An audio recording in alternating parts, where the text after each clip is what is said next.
Simple and easy hair clip எப்படி make பண்ணுறதுன்னு சொல்லி இந்த வீடியோவில் பார்க்கலாங்க. அதுக்கு ரிக்வயர்மெண்ட்ஸ் வேணுங்கிறது என்னென்னு சொல்கிறேன். B7000 glue stick pin, zircon stone, zircon base, half moon shape red colour kundan stone நான் எடுத்திருக்கேங்க. ஃபைனலாக 3mm class stone fix பண்ணியிருக்கேங்க.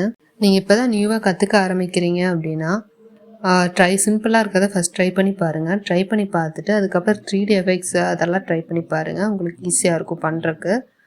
3D எஃபெக்ட்ஸில் ஒரு 2 or 3 டைம்ஸ் நீங்கள் ட்ரை பண்ணுங்கள். உங்கள் க்ரியேட்டிவிட்டியை பொறுத்து நீங்கள் டிஃப்ரெண்ட்டாக வச்சு ட்ரை பண்ணி பாருங்கள். உங்களுக்கு கண்டிப்பாக நீங்கள் பண்ண முடியும். கிளிப்பில் க்ளூ அப்ளை பண்ணிட்டேங்க. அப்ளை பண்ணிவிட்டு டாப்பில் வந்து ஜர்கான் பேஸ் ஸ்டிக் பண்ணியிருக்கேன். கீழே வந்து Moon shape, half moon shape red colour வந்து ஸ்டோன் ஃபிக்ஸ் பண்ணியிருக்கேங்க. ஃபிக்ஸ் பண்ணதுக்கப்புறம் zircon stone green colour use பண்ணி பேஸை வந்து கவர் பண்ணி ஃபைனலாக 3mm கிளாஸ் ஸ்டோன் யூஸ் பண்ணி கிளிப் ஃபினிஷ் பண்ணியிருக்கேங்க.